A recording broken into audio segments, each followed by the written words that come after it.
Selon une étude réalisée en 2022 par le média marocain Le Matin, plus de 640 technopoles incubateurs et accélérateurs seraient actifs sur le continent. Cette prolifération de ces structures d'accompagnement contribue-t-elle réellement à la structuration de l'écosystème entrepreneurial en Afrique? Est-elle vecteur d'entrepreneuriat innovant et de création d'emplois? Aujourd'hui, nous avons la chance d'avoir à nos côtés des acteurs de l'écosystème entrepreneurial malien qui vont nous parler davantage sur le sujet. Vous êtes entrepreneur ou porteur de projet, ne bougez pas car ce numéro est fait pour vous. Abonnez-vous, commentez et likez car aujourd'hui, nous allons nous pencher sur un sujet essentiel pour l'avenir des entrepreneurs maliens. Le rôle des structures d'accompagnement dans la croissance des entreprises au Mali, défis et opportunités. Si vous êtes entrepreneur ou que vous vous êtes déjà lancé dans le processus de création de votre entreprise, vous savez que ce n'est pas un long fleuve tranquille. Mais heureusement qu'il existe des structures d'accompagnement comme Impact Hub Bamako qui sont là pour vous conseiller, vous guider ou même parfois vous sauver la mise. Je ne suis pas seule aujourd'hui, je suis avec deux experts qui vont nous éclairer sur le rôle des incubateurs et comment ils peuvent être de véritables tremplins pour la croissance des entreprises au Mali.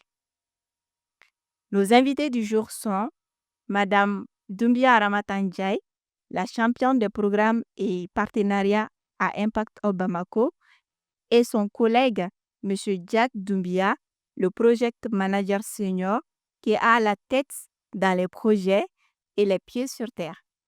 Ensemble, ils vont nous parler des défis et opportunités que rencontrent les entrepreneurs maliens et comment l'appui des structures d'accompagnement peuvent faire la différence dans l'évolution de ces entreprises. Bonjour Madame Ramata.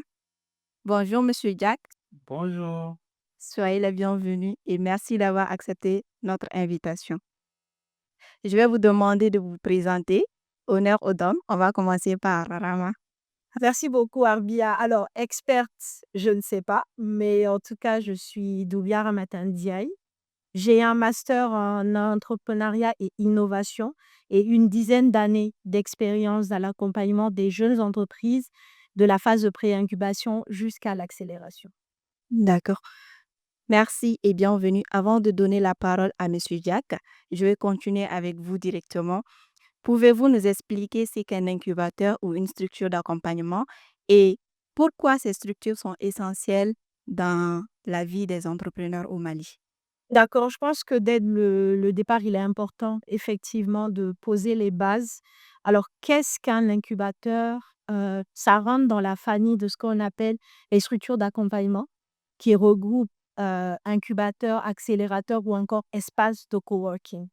Et ces structures-là sont très importantes, comme vous l'avez dit, parce qu'elles apportent un soutien incommensurable aux jeunes entreprises qui démarrent en leur apportant déjà un appui logistique. Donc souvent dans nos pays, on le sait bien, l'accès à internet, malheureusement en 2024, est encore un luxe et c'est pas tous les entrepreneurs qui peuvent utiliser internet ou des espaces ou des locaux convenables pour des réunions professionnelles.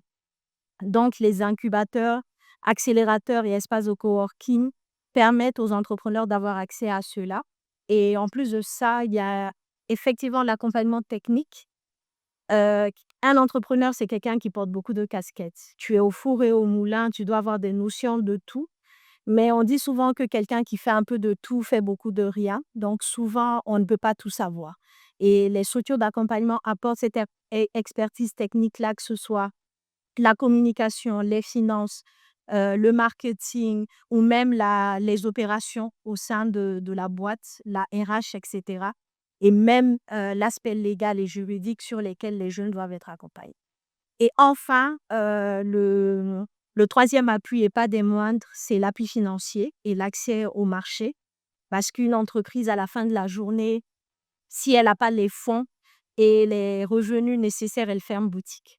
Donc, les structures d'accompagnement permettent aussi à la levée des fonds, à des partenariats enrichissants à travers des structures comme des fonds d'investissement, les banques locales qui peuvent apporter des subventions, des prêts ou encore, de l'equity à ces boîtes-là afin qu'elles puissent pop. OK. Merci beaucoup pour cette explication claire. Je vais maintenant m'adresser à Monsieur Jack. Selon vous, quels sont les principaux défis auxquels font face les entrepreneurs aujourd'hui et comment une structure d'accompagnement peut les aider à surmonter ces défis? Mais avant, je vais vous demander de vous présenter également pour nos auditeurs. Je ne sais quoi dire après la présentation que tu viens de faire, sauf que les 2 qui ont rejoint la tête dans le programme, donc je suis pleinement impliqué dans le programme maintenant. Mon nom est Diakar Diadoumia, je suis, project manager senior à Impact Hub Bamako et notre mission, c'est de mettre en place des programmes d'accompagnement, taillés sur mesure pour les entrepreneurs à plusieurs niveaux, et surtout de les aider directement ou de façon indirecte à travers la mise à disposition, que ce soit des outils, des ressources et de leur accompagnement propre pour, le développement de l'entreprise. Donc, c'est à peu près ce qu'on fait et en revenant à votre question, concernant les défis, je pense que, l'entrepreneuriat, c'est un chemin pétri de défis. On en a à tous les niveaux et principalement pour les entrepreneurs qui démarrent, l'un des défis majeurs auxquels ils sont confrontés, c'est surtout, la validation de produits sur le marché. Parce que beaucoup de personnes ont des idées, ont des projets et pensent que ces projets, peut-être pour eux, sont validés et peuvent, attirer de la clientèle. Donc le défi majeur à ce niveau, c'est de pouvoir en fait, identifier les bonnes personnes, qui pourront être à mesure de pouvoir, acheter les produits. Donc on constate que beaucoup d'entreprises, beaucoup de belles idées naissent, mais très peu d'entreprises réussissent réellement à valider leur marché parce que peut-être que les gens qui sont censés acheter le produit hem, ne sont pas bien identifiés ou que le produit ne répond pas exactement aux besoins. Au-delà de ça, il y a aussi la validation du marché dans son ensemble, qui regroupe non seulement les acheteurs, les clients ou encore les utilisateurs, mais aussi il y a d'autres facteurs, de l'environnement tels que la concurrence, tels que l'État et les facteurs, environnemental qui existent. Donc, ce qui fait qu'il y a un travail approfondi que les entrepreneurs oublient des fois, mais qui est essentiel dans le développement de leur activité. Et un autre défi, c'est la capacité humaine, des entreprises parce que, heu, un entrepreneur au au départ, en fait, il gère tout ou encore elle gère tout. C'est important pour, la personne de pouvoir, avoir les compétences de base à tous les niveaux de son entreprise. Donc l'un des défis ou encore mobiliser les compétences qui peuvent les aider à développer leur entreprise. Pour revenir à ta question concernant les défis, auxquels les entrepreneurs, font face au Mali principalement, je les classe à 4 ou 5 niveaux. Le premier c'est surtout la validation de produits sur le marché. Et ce qui est essentiel pour quelqu'un qui démarre parce que, on peut avoir une belle idée, mais un bon projet, doit identifier les bonnes personnes et ces bonnes personnes, ce sont les gens qui sont prêts à mettre de l'argent dans le produit et cette, segmentation de des déjà des utilisateurs et de ceux qui vont payer le produit, heu, pose beaucoup de défis aux entrepreneurs et au-delà de ça, nous avons aussi la validation de produits sur le marché. Comme on le sait, le marché ne concerne pas que celui qui achète le produit, donc il y a beaucoup d'autres facteurs qui rentrent en jeu, notamment la concurrence, notamment l'État avec, les facteurs environnementaux qui existent. Donc c'est important pour l'entrepreneur, en fait, de constater cet aspect du marché et de voir comment est-ce que le produit peut être adapté aux besoins et au contexte du marché. Il y a aussi cet aspect humain qui rentre en jeu. Tout projet est piloté surtout par une bonne ressource humaine et une ressource humaine de qualité. Et l'un des défis majeurs auxquels les entrepreneurs font face, c'est surtout l'accès, dans un premier temps, aux ressources humaines de qualité et dans un second, à leur propre renforcement des capacités pour pouvoir bien mener le projet, que ce soit au niveau de la gestion ou encore de la coordination des activités. Et un autre défi, qui est aussi important que les précédents cités, c'est l'accès au financement. Et on sait que nous sommes dans un environnement où l'accès aux ressources financières est extrêmement difficile. Le contexte malien, prévaut cela, donc ce qui rend encore plus complexe l'accès aux entrepreneurs à des ressources financières pouvant les aider à développer leurs activités. Donc, pour résumer, je pense qu'il y a entre autres les quelques défis auxquels les entreprises font. Pour ajouter, moi je dirais aussi vraiment le défi de l'accès à l'information. Dans nos pays, la data, c'est vraiment compliqué. Je pense que tu as l'habitude de faire des plans d'affaires. Ici, au Mali, c'est souvent très compliqué d'avoir l'accès à l'information de ce côté-là. Et aussi pour avoir l'accès à l'information concernant, tu l'as dit, les renforcements de capacité, l'accès au financement. Souvent, c'est des infos qui sont perdues et qui n'atteignent pas leur cible. Et je pense que les entrepreneurs font également beaucoup face à ce défi. Au regard de ces multiples défis, Madame Rama, en tant que structure d'accompagnement, vous êtes amenée à soutenir une grande diversité de projets. Comment adaptez-vous, déjà, comment évaluez-vous les besoins spécifiques des entrepreneurs maliens et comment adaptez-vous votre accompagnement à ces besoins? Alors, il est très important d'adapter l'accompagnement aux entrepreneurs parce que souvent, c'est ce qui est reproché. Même quand on étudie ces questions-là, il y a beaucoup d'outils qui sont adaptés aux pays occidentaux souvent. Et comme on le dit, il faut toujours tropicaliser quand tu viens dans nos pays. Les législations ne sont pas pareilles, les réalités ne sont pas les mêmes. C'est vrai il est difficile d'être entrepreneur, mais être entrepreneur au Mali, c'est encore plus difficile. Dans notre région, c'est là où les incubateurs, les structures d'accompagnement jouent aussi un rôle clé dans cet accompagnement-là, c'est de faire des plaidoyers. On parle beaucoup de Startup Act dans beaucoup de pays où les écosystèmes innovatifs sont en ébullition. En apportant ces législations-là qui aident ces entrepreneurs, dans un sens, on adapte l'accompagnement qui leur est offert. Souvent, il s'agit aussi du langage. Des concepts en anglais, en français, quand on le partage à un jeune dans des contrées reculées de Sikasso ou de Ségou, par exemple, qui a tout autant besoin de cet accompagnement-là pour qu'il puisse structurer ses idées et se lancer dans l'entrepreneuriat. Donc, il est important que le langage qu'on parle soit le même et ça passe par les langues locales également. Et la troisième chose, je dirais aussi, c'est d'être dans l'air du temps en utilisant les nouvelles technologies parce que c'est très important. Aujourd'hui, l'Afrique, les statistiques le montrent, c'est le continent où il y a le plus de jeunes. Et c'est le continent également, paradoxalement, où le taux d'entrepreneuriat féminin est le plus élevé. Donc c'est important qu'on puisse apporter les outils qui s'adaptent à cette jeunesse-là et à ces femmes en 2024 en utilisant tout ce qui est, heu, intelligence artificielle. J'ai tantôt parlé d'internet qui est encore un luxe. C'est des choses qui doivent changer et les incubateurs, les structures d'accompagnement, les accélérateurs peuvent jouer ce rôle-là en faisant des plaidoyers pour essayer de faire évoluer l'écosystème dans son ensemble. En tant que structure d'accompagnement, quel rôle joue concrètement Impact Hub Bamako dans l'accompagnement des entrepreneurs maliens? Pas que Impact Hub, mais je pense que pour aller juste dans le même sens que Rama en termes de rôle des structures d'accompagnement, euh, quand vous regardez le parcours des entrepreneurs, à la base, c'est des gens qui initient des idées soit à travers un constat qui est probant, soit à travers peut-être des initiatives pouvoir les amener, que ce soit à travers les formations ou autres, pouvoir les amener à avoir cette réflexion approfondie pour pouvoir identifier une solution aux problèmes existants. Donc, la mission des structures d'accompagnement réside essentiellement déjà dans la matérialisation de ces idées, de ces projets, comment matérialiser ces idées, les idées de projet ou encore le projet des jeunes ou des femmes, comme l'a signalé Rama.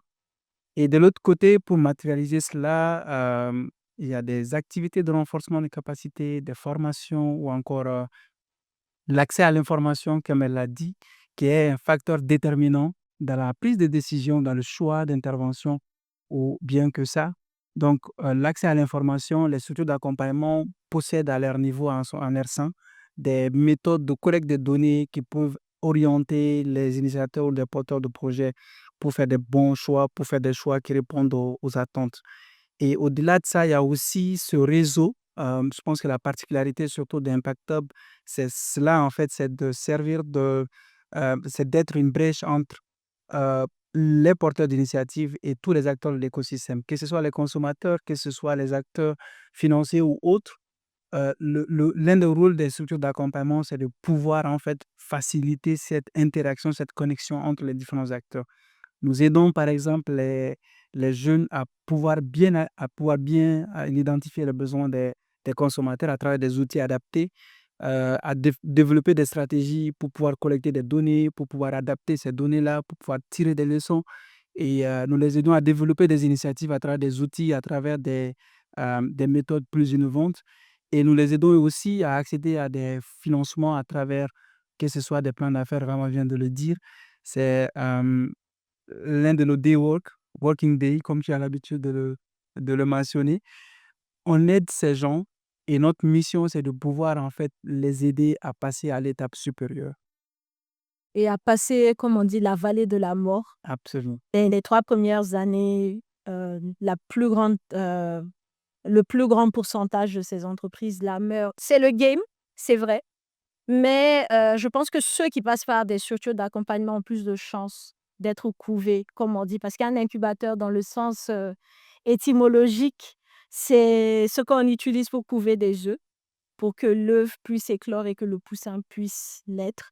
Et on joue ce rôle. D'ailleurs, j'ai une coach suisse que je salue ici, a l'habitude de dire notre mission, c'est de pouvoir réduire les chances d'échec des entreprises. Tout à fait. Donc, c'est exactement ça, en fait. On veut aider le maximum d'entrepreneurs, de porteurs de projets, surtout à Impact Hub, de pouvoir avoir les outils et les ressources nécessaires pour pouvoir passer cette vallée de la mort et d'être des champions locaux et internationaux. Des structures d'accompagnement, il y en a plein au Mali actuellement. Mais qu'est-ce qui fait la particularité? Sinon, qu'est-ce qui différencie votre approche de celle des autres? Alors, je pense que chaque approche est particulière selon le contexte.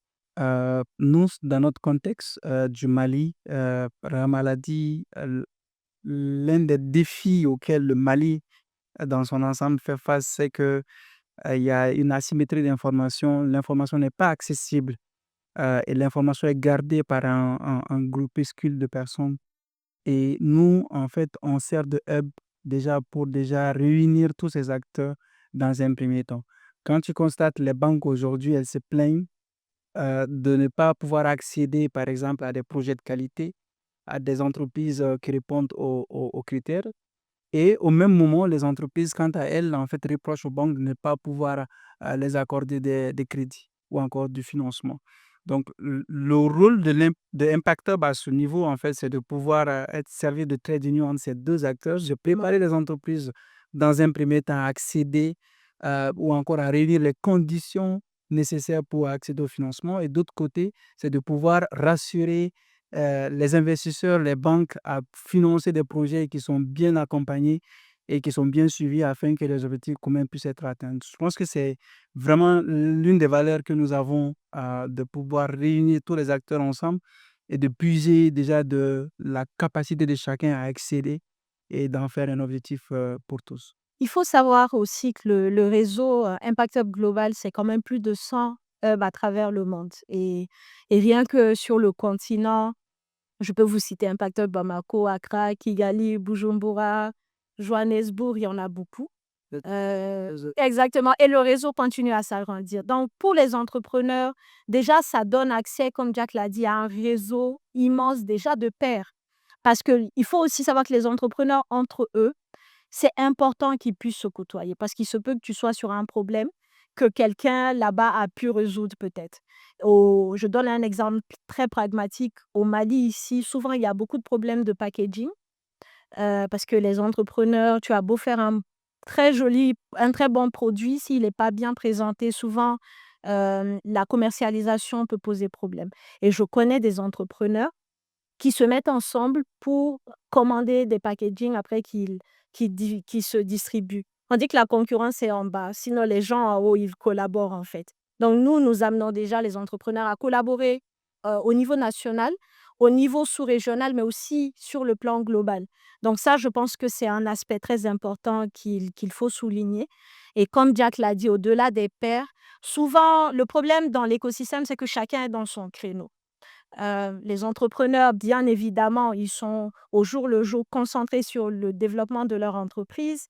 Les acteurs financiers sont dans leur créneau. Eux, par exemple, les banques, ils travaillent avec l'argent des gens et ils vont pas s'amuser à donner ça à n'importe comment. Donc, eux, ils sont... Vous entendre. Oui, et bien évidemment, et c'est à raison d'ailleurs. Je pense que c'est à raison parce que c'est l'argent des gens. Et souvent, tu as un jeune passionné, les rêves plein la tête, qui vient te faire un pitch juste pour avoir accès au financement. Tu peux pas t'amuser à le faire. Tu as besoin de garde-fous qui te permettent de faire cet investissement-là. Pareil pour les fonds d'investissement, les microfinances et même les décideurs publics. Souvent, ils sont dans leur créneau. Donc, nous, on est, comme Jack l'a dit, ce trade union qui est au carrefour de plusieurs coins et qui joue cette plateforme de collaboration, de résilience parmi tous ces acteurs-là. On l'a brillamment fait, par exemple, lors des Impact Days Oui. qu'on fait souvent chaque année, où on met sur la table des perspectives différentes pour parler des problèmes que l'écosystème rencontre et à la fin, surtout apporter des solutions parce que c'est de ça qu'on a besoin aujourd'hui pour le développement économique du pays, parce que c'est vraiment ça l'essence de ce que nous faisons. Lutter contre le chômage des jeunes, leur donner comme perspective de développement personnel, professionnel, mais aussi du pays, l'entrepreneuriat comme une voie viable. Si vous devez imaginer l'avenir des structures d'accompagnement au Mali, quelle évolution souhaiterez-vous voir pour mieux soutenir les entrepreneurs dans les années à venir? Alors, il m'est difficile de me projeter. Je pense que vous ne m'en voudrez pas, vu l'écosystème dans lequel nous évoluons, qui a beaucoup d'incertitudes et beaucoup de rebondissements.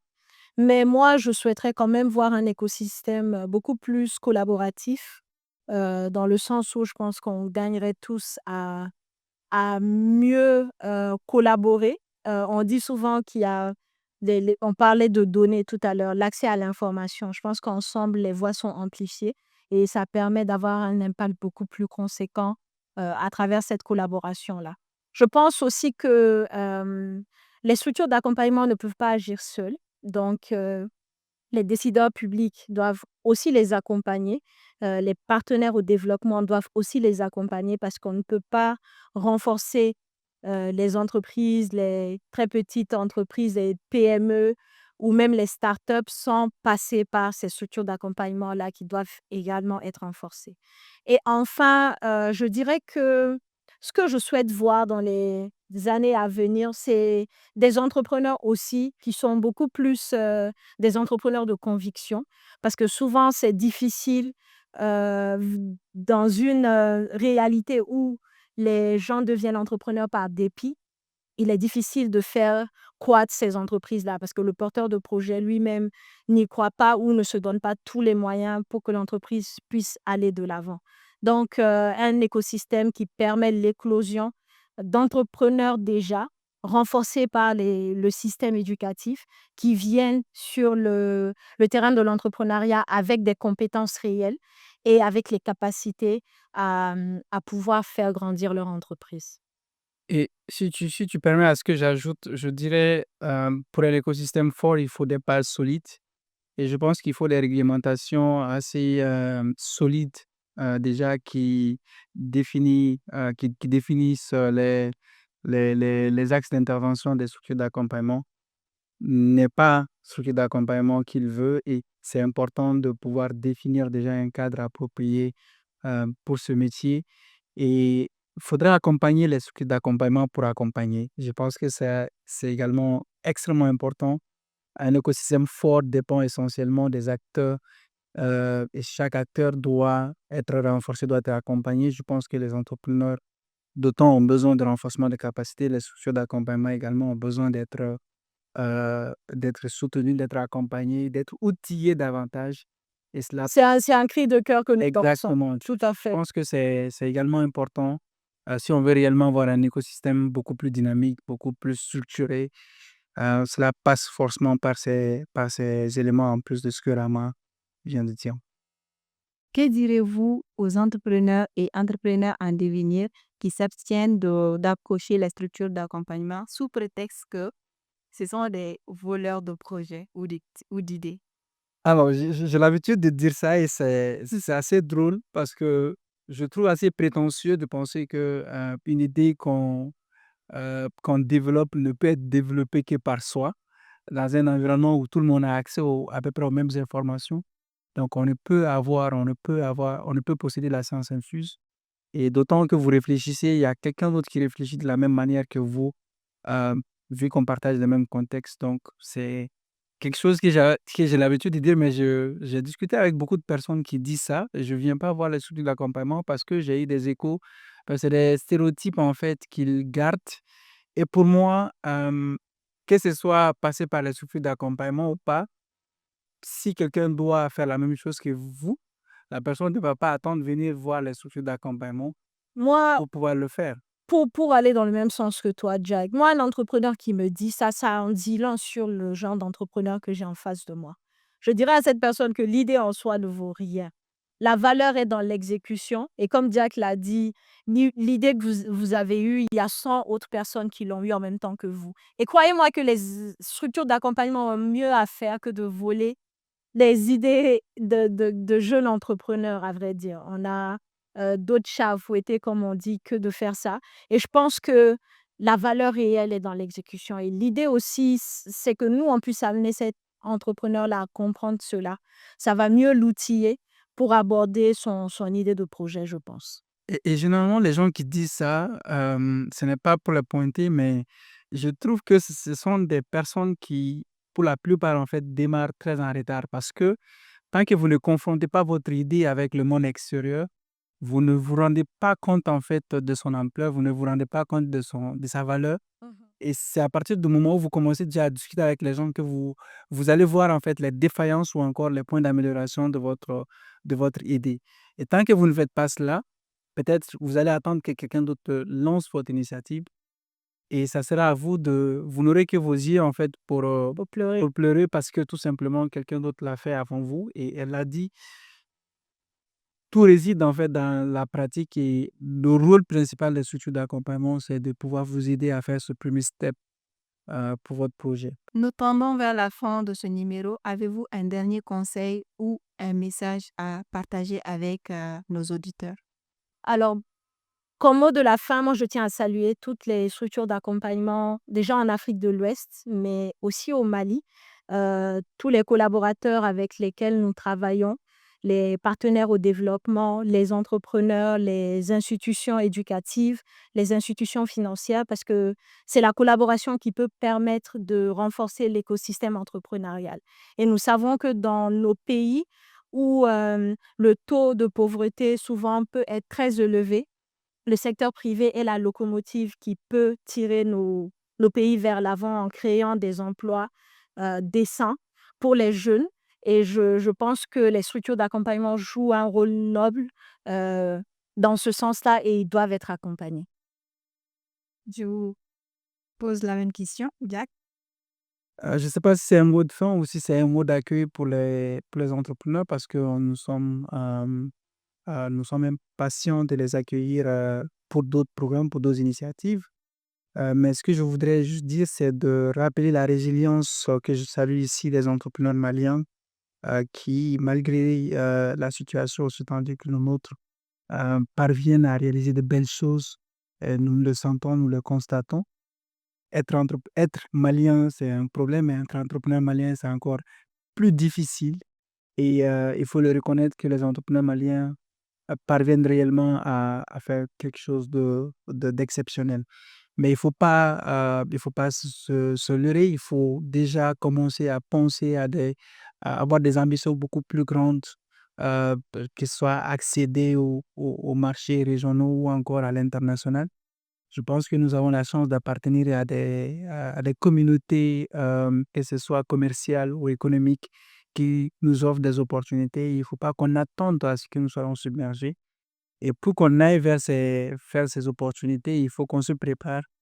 Et matériellement, on se prépare, humainement, on se prépare, on doit se renforcer, on doit également faire en sorte de pouvoir euh, proposer quelque chose de tangible. Et je pense que les structures d'accompagnement sont là justement pour aider à atteindre tous ces objectifs qui pourra les amener à passer à l'échelle.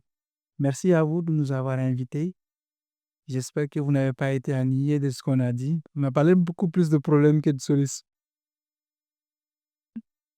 C'est ainsi que prend fin notre échange sur le rôle des structures d'accompagnement dans la croissance des entreprises au Mali. À travers le partage d'expériences de nos invités, il est clair que ces structures d'accompagnement sont plus que des tremplins, ce sont des catalyseurs de réussite pour les entrepreneurs au Mali. Avant de vous quitter, j'aimerais vous laisser avec cette citation de Sir Edmond Hillary qui dit ceci: Ce n'est pas les montagnes que nous conquérons, mais nous-mêmes. C'est exactement ce que Impact Hub Bamako cherche à faire avec ses entrepreneurs, en les guidant, en les accompagnant et en leur donnant des outils adéquats pour transformer leurs rêves en réalité. Merci à Monsieur Jack et Madame Rama pour avoir partagé leur vision. Merci également à vous, chers auditeurs, pour votre écoute.